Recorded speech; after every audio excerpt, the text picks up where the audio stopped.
donde analizaremos el derecho desde la experiencia, la práctica y el compromiso con la justicia. Hoy transmitimos nuestro segundo programa y damos continuidad a este gran proyecto de nuestro señor rector, que busca abrir el micrófono a quienes viven el derecho todos los días, en los tribunales, en las aulas y en la realidad social. El tema que hoy abordaremos, amigos, es de enorme relevancia en la práctica diaria del derecho. Retos y desafíos del litigio en la ejecución penal. Amigos, hablar de ejecución penal es hablar del momento en el que la sentencia deja de ser un documento y se convierte en una realidad que impacta directamente en la vida de las personas y también de sus familias y en las vidas de la sociedad. El día de hoy, para abordar este tema, nos acompaña o nos honra con su presencia una destacada especialista en la materia. Nos acompaña la maestra Leilani Velázquez. Ella la encuentra en redes sociales como tu abogada de confianza. Ella cuenta con una sólida formación en Derecho Penal y Ejecución Penal. Ella es una litigante comprometida con la defensa de los derechos humanos, sobre todo de las personas privadas de la libertad, y con una amplia experiencia práctica en los juzgados de ejecución. Maestra Leilani, es un verdadero gusto tenerla aquí en Sicaju Radio. Bienvenida. Muchas gracias, maestro. Para mí el gusto es enorme y feliz por compartir este espacio con ustedes. Muchas gracias. Pues mira, maestra, para iniciar me gustaría poner en contexto a nuestra audiencia que la ejecución penal sigue siendo en muchos casos una etapa muy poco comprendida, subestimada e incluso ignorada. Ya hemos visto en las aulas de Sicaju que la ejecución penal no forma parte del proceso penal. Sin embargo, la ejecución penal es donde se materializan los derechos como la reinserción social, la progresividad de la pena y los beneficios preliberacionales. Maestra Leilani, desde su experiencia, ¿por qué considera usted que el litigio en ejecución penal representa hoy uno de los mayores retos en la abogacía penal?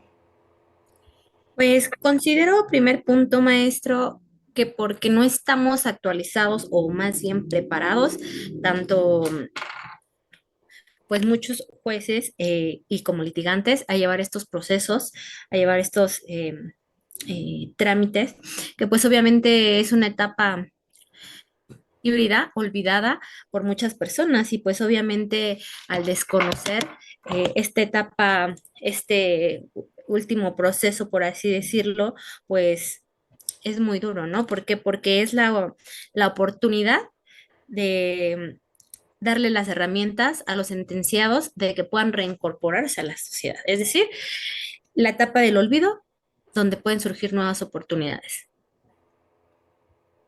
Es correcto, es la etapa del olvido.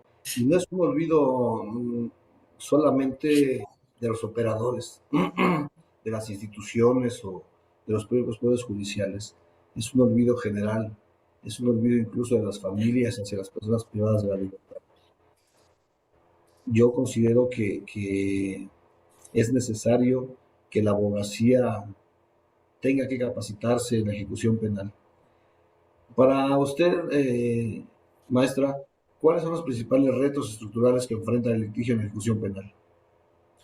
Pues los principales retos en maestro, yo considero que es, pues obviamente, enfrentarnos a estas controversias, a estos trámites dentro bueno, que se hacen dentro de esta etapa de ejecución y pues el encontrarnos con autoridades penitenciarias que obviamente nos ponen el pie o que por la carga de trabajo no nos rinden los informes en tiempo y forma, que nos retrasan un poquito los trámites, controversias o lo que nosotros queramos plantear en esta etapa de ejecución. Creo que es un poco difícil también el que nosotros como abogados litigantes o muchos desconozcamos esta parte y que no sepamos hacer las cosas conforme a derecho porque desconocemos el objetivo principal de la Ley Nacional de Ejecución, ¿no? Que es una reinserción hacia los sentenciados. Entonces, creo que ese es uno de los mayores desafíos, el desconocimiento y los topes que nos encontramos con las autoridades administrativas, como centros penitenciarios, o la tardanza de resolver nuestras peticiones ante el juez de ejecución y que tenemos que estar constantemente, obviamente, con conocimiento de estas leyes para poder avanzar. Es cierto que estamos un poco perdidos en esa parte. Ya, ¿tú consideras, maestra, que sí existe una real resistencia institucional al control judicial? Es decir, que los centros penitenciarios aún se resisten a que sea el Poder Judicial a través de los jueces de ejecución quienes deben vigilar el cumplimiento de las penas y además el respeto a los derechos humanos de las personas privadas de la libertad? Claro que sí, maestro. Desde mi experiencia, muchas veces estos controles judiciales no se dan y que los sistemas penitenciarios o el sistema penitenciario tarda, ¿no? Y vamos a poner un claro ejemplo. Al momento de que nosotros hacemos una petición administrativa, la Ley Nacional de Ejecución nos pide primero agotar esta petición administrativa para que nosotros podamos acudir al juez de control y con esta justificación de que hay una negativa, el juez de control pueda hacer la solicitud una vez ya que nosotros hayamos agotado esta solicitud, pero que no debería de ser así, ¿no? Que deberían de tener todas nuestras peticiones en tiempo y forma. Digo, entendemos que la carga de trabajo es demasiada porque no hay una persona intentando preliberar, son demasiados PPLs, pero considero que sí, muchas veces insistimos 3, 4 veces y nunca se nos da esa información, que obviamente es una limitante para nosotros como defensa, obviamente acreditar nuestra pretensión, ¿no? Y que acudimos con el juez de control y sumado a eso, que aunque acudamos con el juez de control, son omisos, ¿no? A veces les dan un término de 5, 3, 10 días para que cumplan y no cumplen y otra vez tenemos que estar. Entonces esto nos retrasa demasiado, no sé, a lo mejor en un beneficio preliberacional, que ya estamos en tiempo y forma y esto se puede alargar hasta medio año. Es lamentable, fíjate que es lamentable estas cargas administrativas, cargas laborales y la falta de personal en esos penitenciarios, ¿no? En varias visitas que yo he realizado a esos penitenciarios, advierto que el personal que labora ahí es poco en comparación con la población que tienen y eso obviamente incrementa sus cargas. Es difícil para ellos a veces dar cumplimiento en tiempo y forma a los requerimientos del juez. Sin embargo, ello no es justificación para que no cumplan con las determinaciones de la Ley Nacional de Ejecución Penal. Como bien lo señalaste, me gusta mucho que advierto tu experiencia, que hay que agotar la petición administrativa, no podemos dejarla de lado bajo el principio de definitividad. Ya la Corte se ha pronunciado y ha señalado que hay que agotarlo. No es que se genere una instancia más, es que dada la naturaleza de la ejecución, que tiene una naturaleza híbrida, hay que agotar la petición administrativa. Pero enfrentamos otro problema también, quizá como autoridades no, ustedes como postulantes. ¿Ustedes tienen acceso libre a la información penitenciaria o es limitado esa información?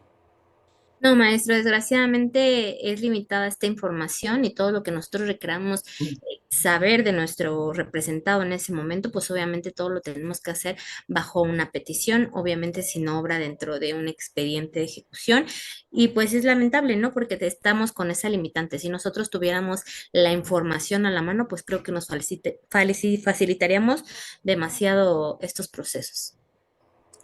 Fíjate, maestra, que yo vengo sosteniendo que dada la naturaleza de la ejecución, que tiene naturaleza híbrida, que tiene una parte que debe atenderse con la lupa del derecho administrativo y una parte con la lupa del derecho penal, por la parte residual del proceso penal, que es la ejecución del título ejecutivo denominado sentencia. Yo vengo sosteniendo que nada impide a los abogados postulantes realizar un nombramiento de defensa directamente ante el centro penitenciario para las cuestiones de internamiento.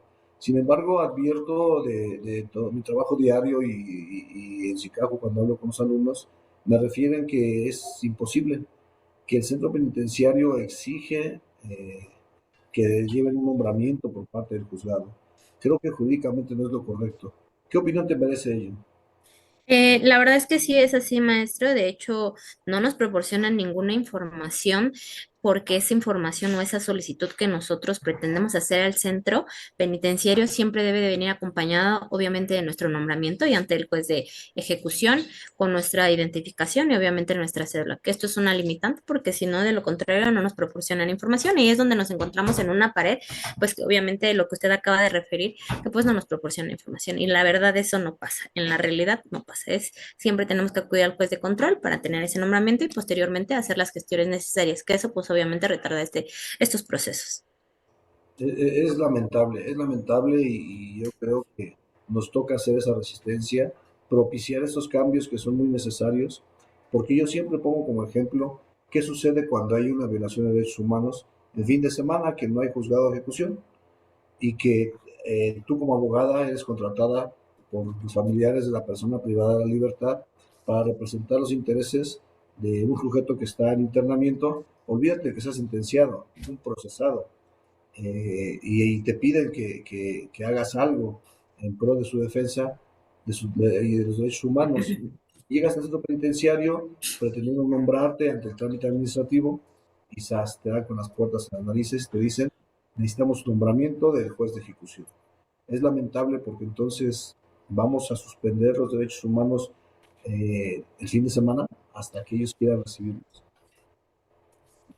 Fíjate que a mí me llena de mucha emoción darme cuenta que como alumna de SICAJU ya tienes por ahí alguna maestría y próximamente espero verte ya como catedrática de ejecución. Eh, Advierto que en SICAJU tenemos las voces jurídicas y construyen justicia y eso me llena de mucho gusto, de mucho placer. Maestra Lirani, vamos a centrarnos ahora en el ejercicio profesional. Maestro. Usted, eh, ¿cuáles considera usted que son los errores más comunes que cometen las y los abogados al litigar ejecución penal?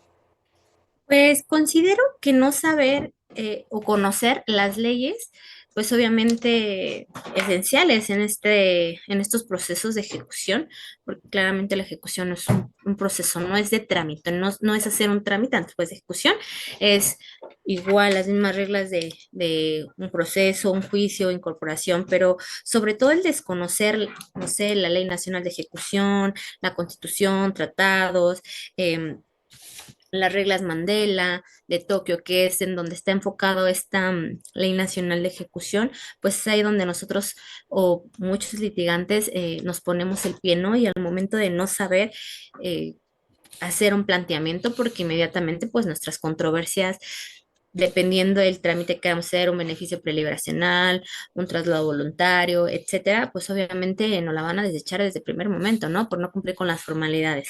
Entonces, creo que muchos abogados litigantes están enfocados en un proceso y se olvidan de la última parte, que como bien lo han comentado ustedes, es una parte híbrida en donde no nada más es una etapa de trámites, ¿no? Sino también hay procesos y debemos de tener conocimiento cómo vamos a incorporar una prueba, cómo va a ser el ofrecimiento, como si estuviéramos en una etapa intermedia, ¿no? Es decir, que son mini juicios. Entonces, al momento de nosotros ir a solicitar, pues muchos se van ahí como el porras, ¿no? Voy y lo hago como caiga y pues obviamente nos topamos con pared y nos dicen los jueces de ejecución, no es procedente tu petición por no cumplir con los requisitos, se desecha por esto, te prevengo y pues infinidad de cosas que a mí me ha tocado ver. Digo, gracias a Dios tengo una buena capacitación. Sicaju me ha servido demasiado para prepararme y brindar, pues, obviamente un mejor servicio a mis representados, hacer las cosas bien y que muchas veces se me reconozca mi trabajo. Pues yo creo que es la importancia de estudiar y de leer, ¿no? Y saber cómo vamos a leer, solicitar las cosas, maestro. Fíjate, maestra, que a mí me hace mucho ruido el hecho de que pensemos que la simple lectura de la Ley Nacional de Ejecución Penal basta para poder apersonarnos ante el juez de ejecución y tratar de llevar a cabo un trámite ante él. Yo advierto que todo el mundo se enfoca en los beneficios preliberacionales. Pareciera que es lo único que deja, lo único que se puede cobrar y que entonces todo el mundo desatiende todo lo demás que la Ley Nacional de Ejecución Penal prevé. La Ley Nacional de Ejecución Penal tiene un montón de figuras jurídicas de las que pueden hacer uso los abogados postulantes en pro de los beneficios de las personas privadas de la libertad. No se limita solo a los beneficios. Además, dadas las temporalidades, no hay que perder de vista que todavía pueden aplicarse beneficios anteriores a la Ley Nacional de Ejecución Penal y que pues también son dignos de análisis y de estudio. Entonces yo considero que no solo basta la lectura de la ley nacional para poder enfrentar los retos que el propio procedimiento de ejecución nos exige. Yo veía hoy en redes sociales que además de la capacitación que ya te has tenido en SICAJU, estás como alumna en esta especialidad que acabamos de iniciar en SICAJU, la especialidad de ejecución penal. Tuvimos la fortuna de que quien nos da la patada inaugural para iniciar esta especialidad es la doctora Luciano Lasco, que hoy es magistrada. Ella fue juez de ejecución penal durante muchos años en el Estado de México. Ella vivió muchas transiciones y el cambio de paradigma de lo que era la adaptación a la reinserción. Ella fue parte de todo este proceso y hoy con mucha alegría la recibimos en SICAJU y es parte ya de nuestro claustro docente. Y advierto de la grabación de la clase porque además soy el coordinador y me veo obligado a revisar eh, las clases, cómo se están dando, y pude escuchar que te conoció. Supongo que llevaste algún trámite, alguna audiencia con ella y que además te felicitó por el buen trabajo que haces. Eso habla muy bien de tu trabajo, habla muy bien de ti, pero más allá de ello me hace ver que tú no eres de las personas que solo leen la ley nacional, que te has preocupado por capacitarte, por entender de qué se trata. Supongo que tuviste tus tropiezos, supongo que como a todos tus primeras audiencias en la ejecución penal, pues fueron difíciles, que te costó trabajo entender de qué se trataba. Pero cuando escucho a la maestra Luciano Lasco, a la doctora Luciano Lasco, felicitarte y reconocer tu labor, me hace pensar que tu trabajo es bueno. He visto por ahí que has publicado que logras beneficios privatizacionales y eso debe darte de mucho orgullo. Maestra, ¿tú qué consideras, qué habilidades o conocimientos de manera muy específica debe desarrollar un litigante en esta materia de ejecución penal? Pues conocimientos, maestro, como usted lo bien lo hemos referido, obviamente enfocarnos, estudiar, conocer de dónde nace la ley de ejecución, todo el antecedente para llegar hasta este momento, creo que es principal porque también como bien lo manifiesta, no solamente son los beneficios preliberacionales o cuestiones de traslado o muchas veces cuestiones de internamiento, ¿no? O considero que también la... ¿Sí me escucha? Sí, sí, Ah, ok, es que no aparecía en la pantallita. Considero que también conocer más allá eh, para nosotros poder llevar bien esta ejecución, como bien lo mencionaba, muchos beneficios no están dentro de esta ley nacional, ¿no? Y es donde podemos aplicar una retroactividad al beneficio de nuestro representado y conocer a lo mejor qué beneficio puede ser aplicable antes de que entre en vigencia esta ley nacional de ejecución, antes del 2016, y conocer todas estas leyes que vienen derivando, todas estas reglas que se vienen derivando y que nos dan origen a la Ley Nacional de Ejecución.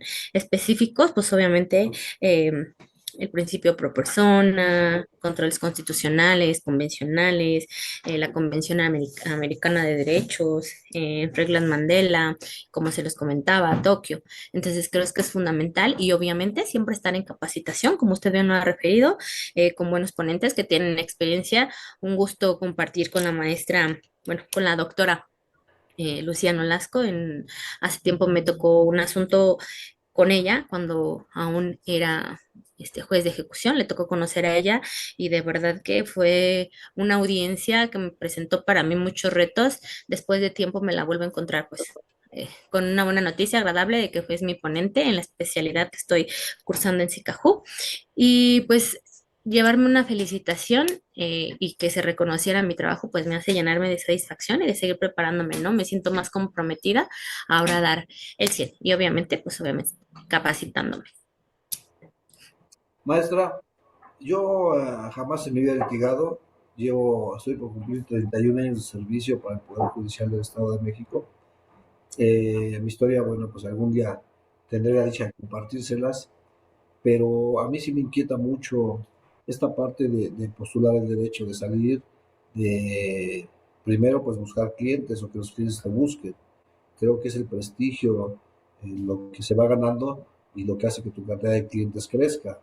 Los buenos resultados y la honestidad creo que son básicos para poder enfrentar esta realidad del litigio por parte de ustedes. Eh, eh, yo siempre he pensado, ¿qué sucede para el abogado postulante cuando decide tomar un asunto porque la familia va, los consulta, decide contratar sus servicios y ustedes inician con este trámite y de pronto se encuentran con trámites engorrosos, con demasiada burocracia? y si a eso le agregamos que no sabemos litigar ejecución penal, pues nos llevamos a prevenciones y prevenciones y prevenciones, y eso hace que los procesos sean largos y que las negativas sean constantes. ¿Cómo enfrentas la desmotivación de la persona privada de la libertad y de la familia? El que ellos piensen, pues es que ya pasó tiempo y pues yo no veo resultados, ¿no? ¿Cómo enfrentas esa parte? También te toca hacer esta labor de convencimiento, obviamente con palabras que las personas puedan entender, tratando de explicar los parámetros de ley nacional, pero a veces no es suficiente para las familias, para la propia persona privada de la libertad. ¿Cómo lo enfrentas? Pues primero, al momento de que se acerca a mí una persona, siempre soy muy clara, ¿no? Y le especifico los tiempos en que esto se puede resolver. Claro, siempre haciendo énfasis que muchas veces puede tardar el centro penitenciario, el Ministerio Público en contestar y que pues eso obviamente eso nos va demorando. Si bien es cierto, maestro, es que en esta etapa, como ya pasó mucho tiempo, pierden la esperanza, entonces cuando vuelven a tener un rayito de luz, ¿no? De decir, puedes salir con este beneficio, pues entran en una desesperación. A mí lo que me ha funcionado en particular es justificarles, bueno, digo, en general con todos mis representados siempre les justifico mi trabajo. Mira, se está haciendo, si se cumplieron los 10 días que se le dio al centro penitenciario para que se pronuncie al Ministerio Público, al asesor o la víctima, dentro de esos días, después de las 11:30, si estamos en el Estado de México por la circular, pues obviamente promovemos después de las 11:30. Si es en Ciudad de México, pues inmediatamente al término volvemos a promover para que ellos vean que se está insistiendo y que pues desgraciadamente nos encontramos ante esta situación de carga de trabajo o de omisiones por parte de los centros penitenciarios de rendir esta información. Creo que es algo que tenemos que saber manejar bien desde un inicio y obviamente siempre hablar con la verdad. Creo que eso es lo fundamental. ¿Por qué? Porque de la verdad y de los resultados van a seguir nuestras recomendaciones que en lo personal me ha funcionado muy bien esta estrategia. Qué gusto, fíjate que a mí me llama mucho la atención porque yo pude advertir en tus redes sociales que inicias un trámite de ejecución penal que tiene resultados positivos y que derivado de la recomendación o de que alguien vio tu trabajo, comienza a tener más clientes en la ejecución penal. Y eso me llena de mucha satisfacción. Yo a veces quiero pensar que cuando ustedes entran a visitar a sus PPLs, llegan a locutorios, platican con ellos y entre ellos se platican, ¿no? Oye, ¿quién es? ¿A qué viene? ¿Qué trámite estás haciendo? Y obviamente ellos dan las referencias de sus abogados, ¿no? Ah, pues es mi abogada, me está haciendo un trámite. Y de pronto un día pues les llaman para decirles que han logrado su libertad gracias a ese beneficio tramitado y que eso de alguna manera va dejando una estela de recomendación para ustedes. Maestra, sin que toquemos datos sensibles sobre nombres de personas privadas de la libertad o autoridades, ¿hay algún caso que tú hayas enfrentado que refleje claramente los retos del litigio en la ejecución penal? Sí, maestro, claro que demasiados, ¿no? Pero un caso en particular fue en algún momento una prescripción de una reparación del daño en donde no se prescribía porque no se cumplía con la temporalidad. Obviamente yo no compartí esa idea respecto de que no se me prescribiera porque de primer momento pues el juzgador me mencionaba que era un derecho humano. Entonces, pues obviamente ante esa negativa yo apelo esa resolución, me inconformo, la apelo y la sala nos repone haciendo obviamente un análisis del expediente, de toda la situación, no sé si sabes qué repone, ordena que se reponga y vea a revisar estas constancias, ¿no? Obviamente aquí el juzgador justificaba esta situación en de que no había quedado firme la sentencia, la primera sentencia. Entonces, debemos de ser conocedores que para iniciar un proceso de ejecución, obviamente esta sentencia debe quedar firme y ejecutoriada, pero aunque no exista un acuerdo, pues obviamente cuando no es recurrida queda firme y por eso pasa a ejecución. Entonces, en ese momento, a lo mejor a él ya eran 19 años que habían pasado, no le tocó conocer a él, obviamente son jueces de ejecución que van rotando, que a veces a lo mejor los ponen en un juzgado y en otro, pero en el que en ese entonces conoció, pues fue omiso al revisar esta situación. ¿Y qué pasa? Que 19 años después, cuando me contrata uno de mis representantes, me dice, ¿sabes qué? Quiero que me apoyes porque queremos hacer estos trámites, estas controversias y dentro de ellas, pues la prescripción de la reparación del daño, ¿no? Entonces, él fue, pues obviamente fue omiso a girar los oficios correspondientes para verificar esa situación antes de emitir una negativa, ¿no? Entonces, pues desgraciadamente nos encontramos con estas posturas muchas veces cerradas que creo que no es entre egocentrismos ni no de juzgadores ni de litigantes, ¿no? Porque de nosotros no está en juego algo, sino obviamente ser profesionales, pero sobre todo, pues la libertad de muchas personas que pues tienen esa esperanza de salir y que a lo mejor por alguna situación, un ejemplo, una prescripción de la reparación del daño, porque no tienen para pagar esa cantidad y es algo una limitante o un requisito que tenemos que cumplir para que pueda salir, pues se vuelve una limitante, ¿no? Porque digo, bueno, entonces, si no me resuelves conforme a derecho, no voy a, o sea, no me la vas a prescribir, no puedo salir y tampoco tengo la solvencia para pagarla, ¿no? Entonces ahí creo que nos encontramos con grandes retos y de saber solucionar esas problemáticas, obviamente siempre siendo respetuosa del trabajo de todos los juzgadores y obviamente como abogados eh, interactuar y hacer nuestro trabajo profesionalmente, ¿no? Cada quien a su función, el juez a su función y nosotros como abogados litigantes en ejecución debemos de estar preparados para esta situación y saber y tener una buena defensa para nuestros representados. Creo que eso es muy importante. Fíjate, maestra, que yo siempre he sostenido que nadie tenemos la verdad. Esa es la parte mágica de nuestra profesión. Estudiamos, nos preparamos, nos capacitamos, tenemos alguna experiencia y seguimos llegando a criterios a veces encontrados. Lo vemos, ¿no? O sea, los jueces emiten resoluciones, estas pueden ser recurridas y las salas modifican o revocan. La determinación de alzada aún puede ser combatida a través del juicio de garantías y a veces los colegiados modifican o revocan resoluciones y aún así ante los recursos del amparo la Suprema Corte vuelve a trastocar esta resolución de inicio, ¿no? Eso me deja muy claro que no somos dueños de la verdad absoluta y que los criterios pueden variar entre un juzgador y otro. Sin embargo, hay una lucha constante en esta concepción de criterios.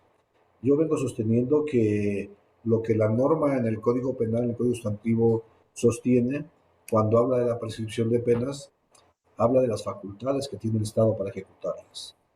No habla de los derechos. Una prescripción no es un premio para una persona sentenciada, no es un derecho a la prescripción. La prescripción, por su propia naturaleza, es una sanción que se impone por el paso del tiempo ante la inactividad.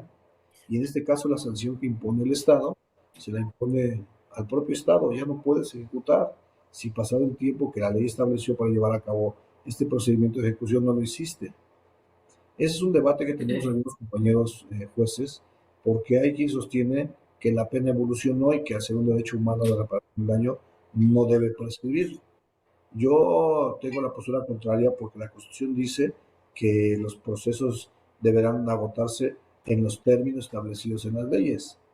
Y hay términos que el Código Penal establece, en el caso del Estado de México son 10 años para esa prescripción.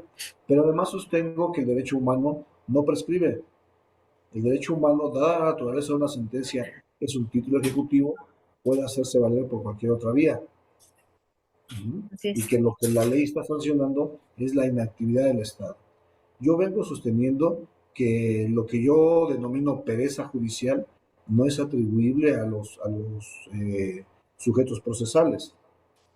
Es decir, si en un juzgado se traspapeló la sentencia, se queda en el archivo, el secretario no dio debido seguimiento a los términos, los plazos fueron vencidos, se notificó a alguien que debía hacer algo, había un término, se venció y al juzgado le pasó como si fuese de noche y pasan 3, 4, 5 años, hay cambio de adscripción de juez, llega uno nuevo, revisa y dice, oye, esto tiene 3 años ahí en el limbo.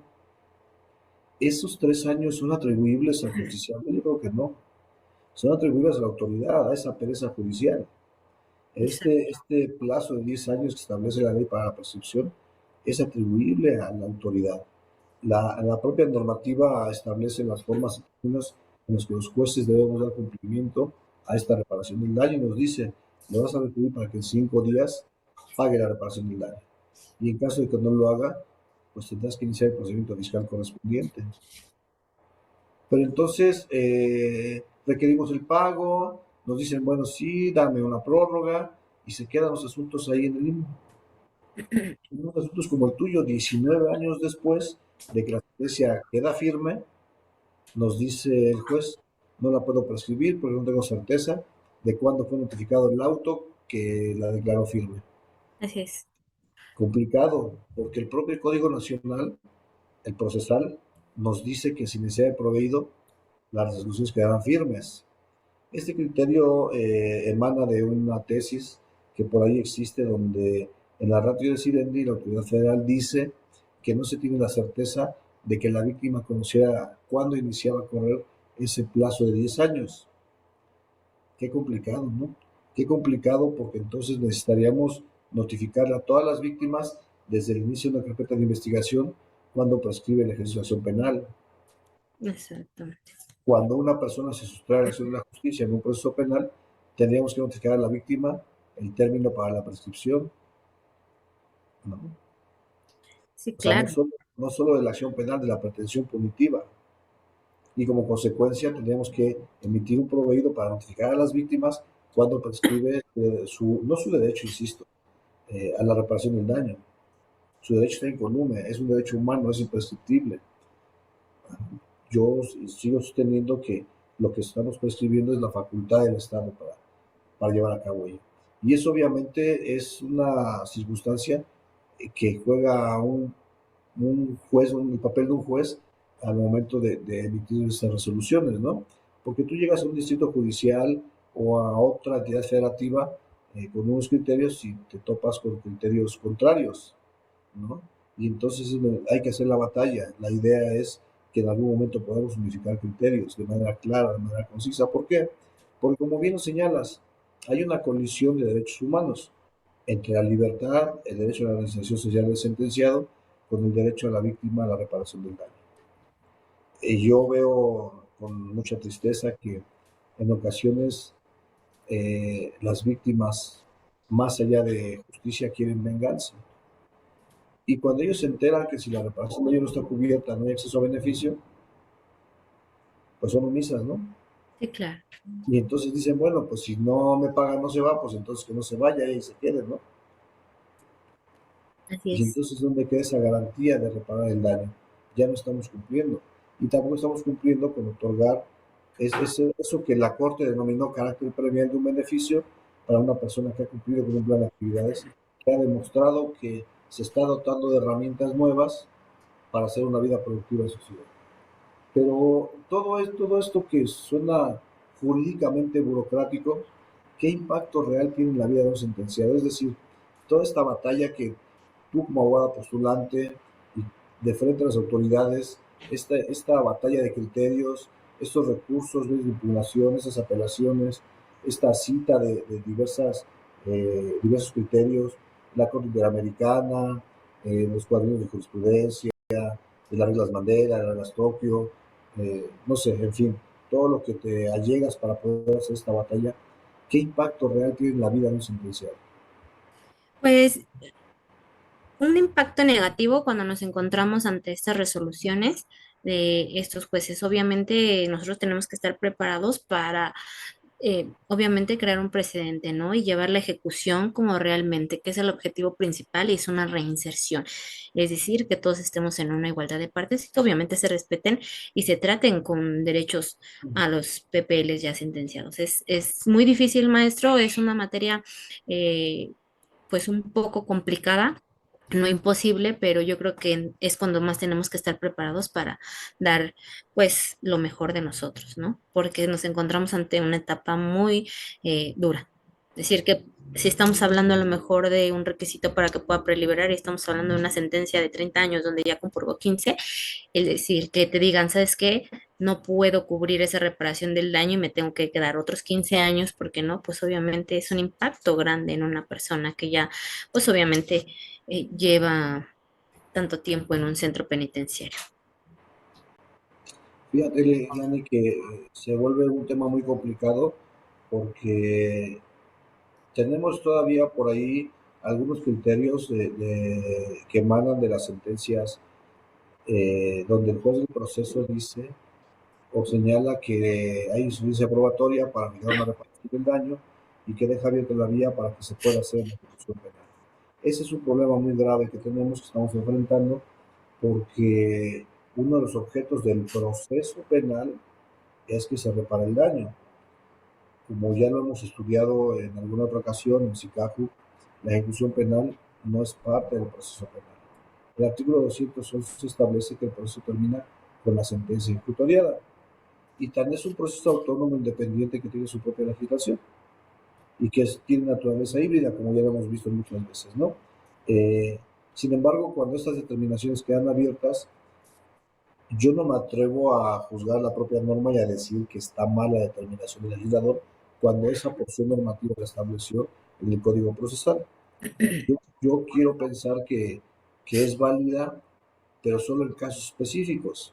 Es decir, una persona derivada del hecho delictuoso se encuentra aún hospitalizada generando gastos diarios, llega el momento de la sentencia, entonces sí, el juez dice, hasta este momento la víctima ha invertido en su atención médica 200,000 pesos. Sin embargo, sigue generando gastos y es válido atender al derecho humano de la víctima que el daño se le repare, que quede abierta la vía para que en la ejecución penal pueda terminar de cuantificarse. Pero hay otros supuestos en donde no hubo ofrecimiento de prueba en la etapa intermedia, por consecuencia no hubo desahogo de prueba para ello. Hay una audiencia muy específica que se llama audiencia de individuación de sanciones y reparación del daño. Y la generalidad es que ya no hay desahogo de nada, bajo el argumento de que todo fue desahogado en el proceso penal. Me genera un poco de ruido ello porque a mí me queda claro que el proceso penal es para justificar o no la comisión de un hecho delictuoso y la certeza de que alguien lo cometió. Derivado de ello habrá una sanción, una pena, y entre esas penas está la reparación del daño. Por eso el legislador deja una audiencia específica para ello. Primero tengo que decirte si eres o no responsable para entonces entrar al tema de reparación del daño. Sin embargo, en los procesos penales se desahoga todo al mismo tiempo. Llegamos a esta famosa audiencia donde individualizamos y ya nadie desahoga nada. Y Exacto. solo decimos que se tome en cuenta que ya fue desahogado y me ha tocado incluso ver a ministerios públicos o jurídicos que se desisten de toda prueba y piden dejen hacer los derechos de la víctima para que luego vaya en ejecución. Y entonces comenzamos a generar una serie de vicios, de malas prácticas. Exacto. Llegamos a la ejecución y tenemos un grave problema. Así El es, juez de maestro. ejecución tiene facultades de admitir una prueba que ya fue previamente valorada, analizada, no solo por el juez, por un tribunal de alzada, incluso a veces por los tribunales colegiados. Tendré esa facultad de volver a analizar una prueba que ya fue desahogada en un procedimiento diverso como el procedimiento penal.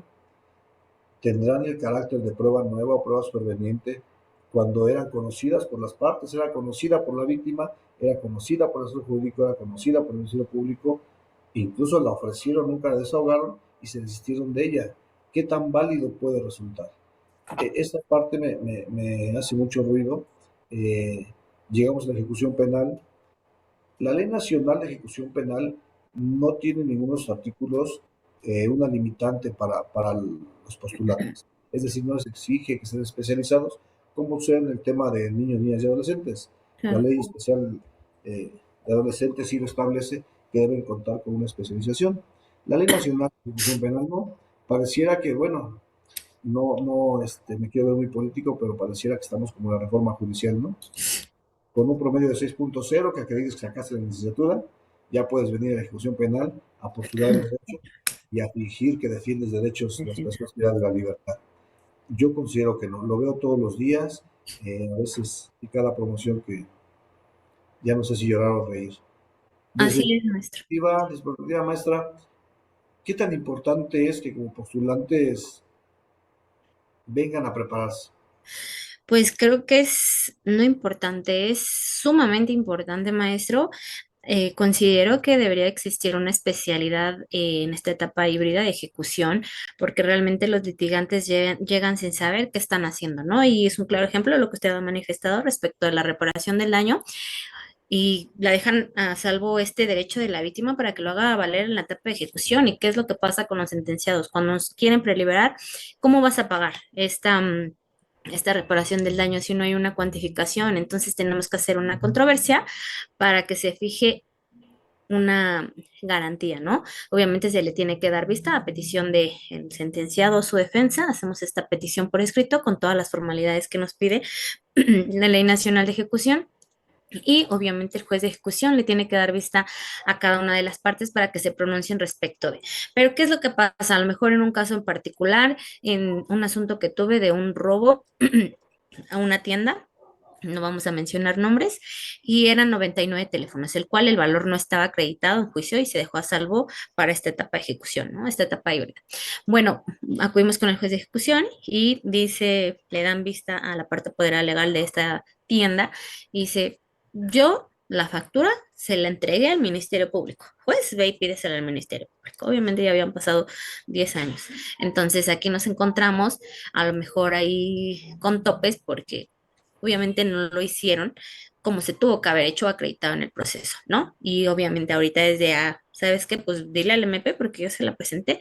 ¿Y qué es lo que pasa? Pues obviamente después de muchas oportunidades se presenta una hoja donde el apoderado legal da una cierta cantidad que pues obviamente no tenía cómo acreditarlo, ¿no? No tenía cómo acreditar la cuantificación que daban esos 99 teléfonos. Entonces, pues obviamente aquí el juez procede a fijar una garantía económica, pero realmente si nos encontramos con una problemática, ¿no? El que no se haga, digo, no se puede resolver en ejecución, pero si no tenemos el conocimiento, pues obviamente nuestro representado se va a quedar mucho tiempo. Aquí se fijó una garantía económica por concepto de reparación del daño, obviamente respetando la igualdad de cada una de las partes, que en ejecución es respetar los derechos, ya no nada más de la víctima, ¿no? Sino de que la víctima tenga el derecho a acceso a la justicia y que pues obviamente se le repare el daño, ¿no? Con esa garantía que se impuso por una reparación del daño. Es decir, ahí está la garantía de la reparación del daño, estás accediendo a la justicia, ¿no? Aquí está. Tal vez en este momento no me lo puedes acreditar, o ya lo acreditaste, aquí está, ¿no? Y en igualdad de partes, el sentenciado tiene derecho a preliberar, a reincorporarse a la sociedad con las herramientas que le da, pues obviamente, el centro penitenciario, la Ley Nacional de Ejecución, los 4 ejes rectores de la ejecución, y pues obviamente puedes preliberar y obviamente estamos en igualdad de partes, pero siempre es muy importante tener el conocimiento de saber hacer las cosas, obviamente estando preparados, maestro, es muy importante. Si desconocemos estas leyes, pues por esta situación que a lo mejor no se puede resolver, pues se va a quedar mucho tiempo, ¿no? Y ahí vamos a tener trabas. Claro, claro. Fíjate, maestra, que eh, todo esto que nos señalas es muy importante porque pareciera entonces que con el simple hecho de generar una garantía, ya cumplimos con el objeto del proceso penal. El proceso penal dice que se repare el daño. Llegamos a ejecución penal, no hay forma de cuantificar porque pues, la prueba ya fue valorada, porque la víctima no tiene una prueba nueva, porque la víctima ya no aparece o simplemente no quiere venir. Y entonces en esa condición de derechos se fija una garantía para que entonces el sentenciado pueda reincorporarse a la sociedad a través de un beneficio preliberacional, eh, a través de la exhibición de una garantía económica. Esa garantía queda ahí depositada en la cuenta del Poder Judicial. La víctima aún no tiene acceso a ella. ¿Por qué? Porque está condicionada a que justifique el monto de esa reparación del daño. Así es, maestro, ¿Qué va a suceder, desgraciadamente. ¿Qué va a suceder si nunca lo hacen? ¿Se cumplió de veras el objeto del proceso penal? No. Estamos haciendo de todo esto más allá de un cumplimiento a las obligaciones que la propia sentencia impone de reparar el daño, lo estamos haciendo burocrático. Estamos dejando a la víctima sin un daño reparado. Es algo muy complicado. Fíjate, maestra, que derivado de ello es que se inició con este proyecto de SICAJU de buscar el reconocimiento como es oficial de la especialidad de ejecución penal, porque consideramos que es necesario que los postulantes conozcan este procedimiento. Yo vengo sosteniendo hace un tiempo, no es presunción, yo tengo la licenciatura obviamente, tengo una maestría, tengo el doctorado, pero analizando y escuchando las clases de ICAJO, me doy cuenta que no puedo autodenominarme especialista penal, porque creo que estamos incompletos. Creo que hay otros procedimientos que tienen mucha relación con la materia penal que no hemos abordado. Uno de ellos, como es el tema de esta tarde, la ejecución penal. Sin embargo, también tenemos con naturaleza penal el tema de adolescentes. Y más allá, después de que concluimos un proceso penal y que agotamos ya los medios ordinarios de impugnación, buscamos el amparo. También tuviésemos que prepararnos en materia de amparo para entonces poder decir, ahora sí soy un especialista completo en materia. Derivado de ello es que SICAJU se ha hecho lo posible por mantener estas maestrías, la maestría en ciencias penales, la maestría en procuración y administración de justicia con especialidad en justicia penal para adolescentes, la maestría en constitucional de amparo y bueno, ahora estas especialidades como la ejecución penal, ¿no? Además de otras como derecho administrativo sancionador, como la especialidad en derecho laboral y como la maestría en derecho personal civil y familiar. Son las ofertas que SICAJU tiene. Hacemos cursos de manera constante en el afán de que el postulante venga, no solo el postulante, los servidores públicos también vengan, se capaciten. Tenemos la fortuna, maestra, no me dejarás mentir, tenemos ponentes de mucha calidad. Insisto, tenemos hoy una magistrada dándonos clases en ejecución penal, una magistrada con una vasta experiencia y una muy grande preparación. Va a estar, te adelanto la primicia, va a estar acompañándonos también en las clases de ejecución penal el doctor Alfredo René Uribe Manríquez, que es uno de los máximos exponentes de la ejecución penal en el país. Él además trae experiencia de toda Latinoamérica, da clases para países de Latinoamérica y creo que es una gran oportunidad para todos los postulantes y capacitarse con nosotros. Eh, Tenemos modalidades híbridas, presenciales, clases los miércoles, los sábados. Creo que las condiciones están dadas para que vengan a discapacidad aquí en Chicago. Maestra,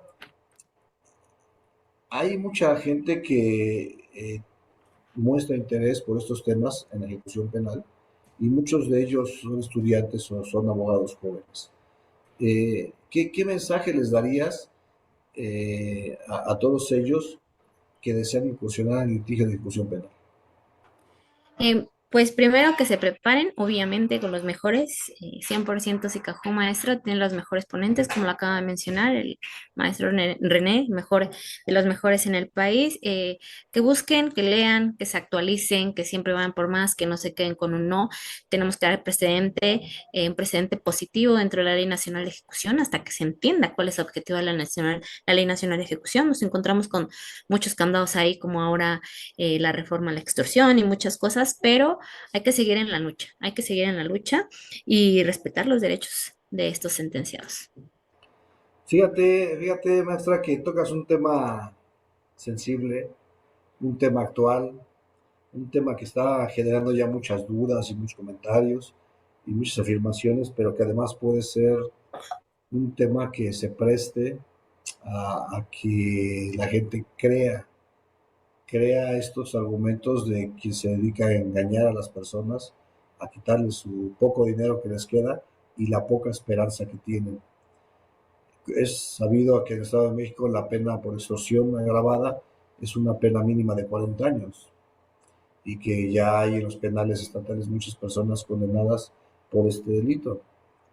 Surge esta ley especial en donde ahora el legislador federal ha establecido unas penas pareciera que son más bajas que las del Estado de México, no pareciera, haciendo esta adecuación de la pena pareciera que puede ser. En los transitorios de esta nueva ley dice que el juez de ejecución podrá hacer traslación de tipo o en su caso adecuación de la pena, obviamente haciendo uso de las normatividades es favorable, pues podrá ser procedente, ¿no? Sin embargo, estamos dejando de lado que al aplicar esta ley especial conlleva entonces a las reglas de esta ley especial y que esta ley especial ya también tiene prohibición legal expresa para otorgar beneficios. Así es. Entonces, si una pena mínima por una extorsión en el Estado de México es de 40 años, esta persona si fue sentenciada y ejecutoriada con ley nacional vigente, ¿Podrá alcanzar un beneficio prevencional? Sí. Sí, a la mitad de la pena, porque no aplicamos la relatividad, porque no podemos aplicar la ley nueva en perjuicio. Sin embargo, si yo le aplico la ley nueva y le hago la adecuación de la pena y le hago el quantum y queda en 32 años, pareciera que hubo un beneficio de 8 años por ahí, ¿no? Sin embargo, ya no habrá beneficio. No, Y la obligación del juez de ejecución es aplicar la ley que más le favorezca al sentenciado.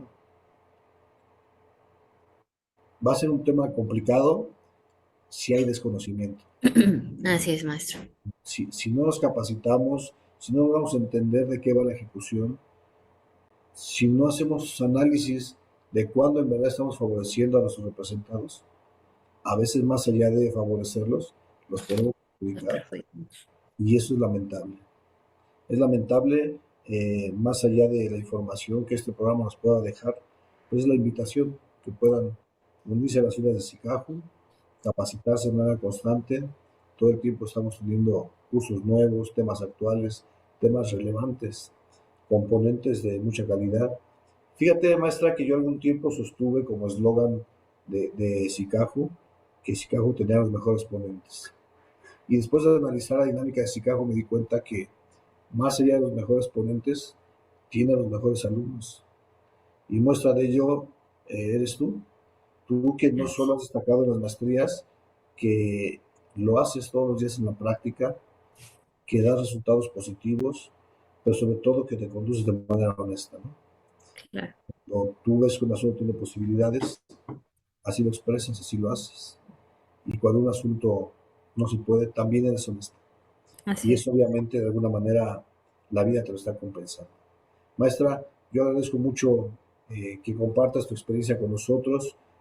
Enormemente agradezco tu compromiso con la justicia. Eh, en la ejecución penal es algo tan sensible, algo tan complicado y tan olvidado.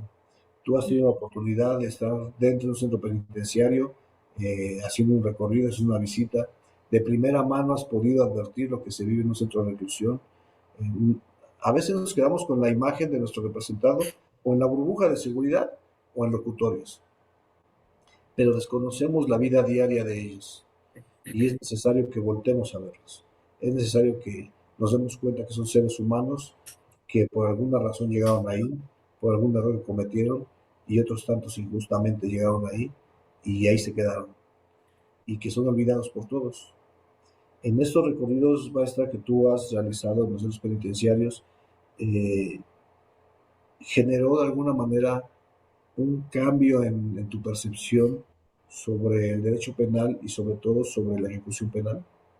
Sí, maestro, claro, eso ha influido demasiado en mí desde un punto más humanitario. Creo que esa es la clave en el momento que nosotros somos empáticos y humanos con las otras personas, porque realmente pues son muy lamentables las condiciones en que viven, ¿no? Nosotros nada más vemos a través de la burbuja lo bonito y lo que quieren mostrarnos, pero cuando nosotros realmente nos tomamos en serio las cosas y tenemos la oportunidad, digo, como usted lo ha manifestado, he tenido la oportunidad de ingresar a los centros penitenciarios, dar recorridos y ver las condiciones en las que viven estos sentenciados, pues realmente soy muy humana y la verdad es que demasiados de mis asuntos eh, son asuntos pro bono. Me gusta ayudar a las personas que realmente lo necesitan y creo que eso lo he aprendido mucho de usted, eh, ayudar a las personas desde un punto muy humano.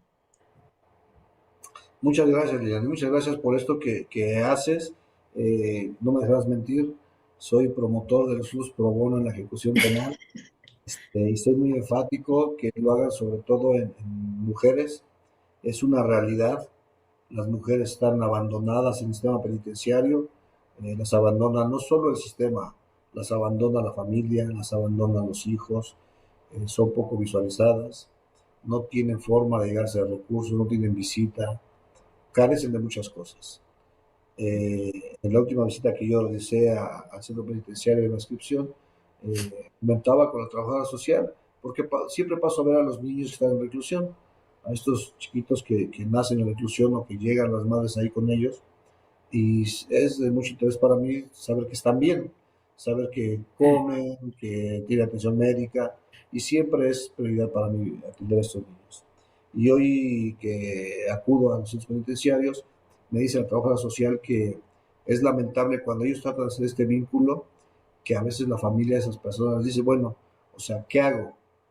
¿Lo que tengo para venir a verte lo invierto en tu visita o lo invierto en el otro hijo que tienes allá afuera y que también requiere cuidados, requiere atención? Y entonces ellas como madres privadas de la libertad dicen, no, pues atienda a mi hijo de allá afuera, ¿no? Atiéndelo aunque no vengas a verme.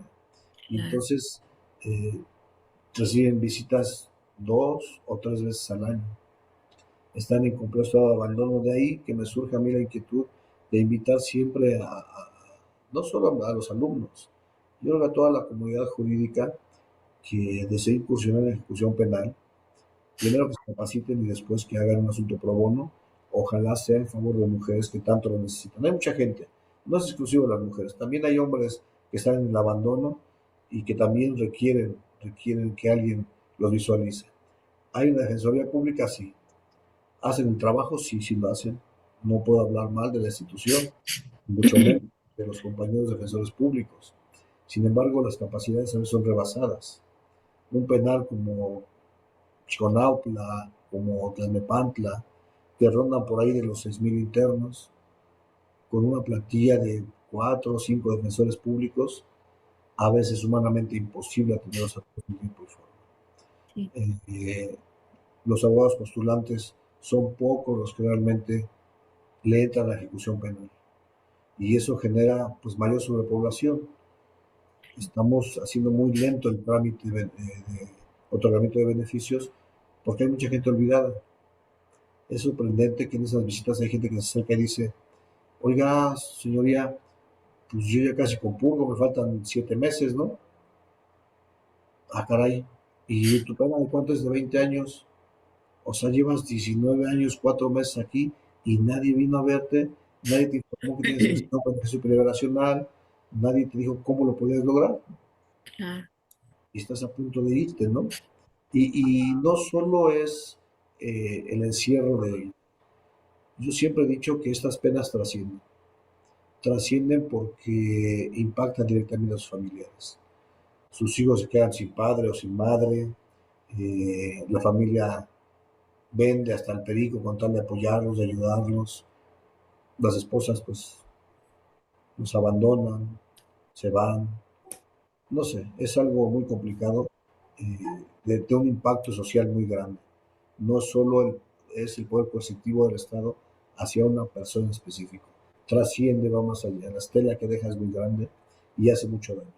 Y la labor que tenemos ahora es humanizar esa justicia, dejar de verlos como cosas raras, como enfermos o como delincuentes, son seres humanos que merecen ser tratados con dignidad. Y fíjate que últimamente yo coincido mucho con lo que mi querido amigo de nuestro Jesús Mogollán viene sosteniendo. Las personas antes de ser victimarios fueron víctimas. Víctimas del entorno social, víctimas de una familia disfuncional, Claro. víctimas de un entorno violento, víctimas del abandono de los padres, de la falta de atención. Y habría que entender el origen de estas personas, más allá de la pena en sí. No quiero justificar nada porque finalmente esto no justifica su actuar. Están pagando quizá lo que hicieron, pero a través de la reinserción social, a través de dotarlos de herramientas, es que tenemos que contribuir con esa sociedad.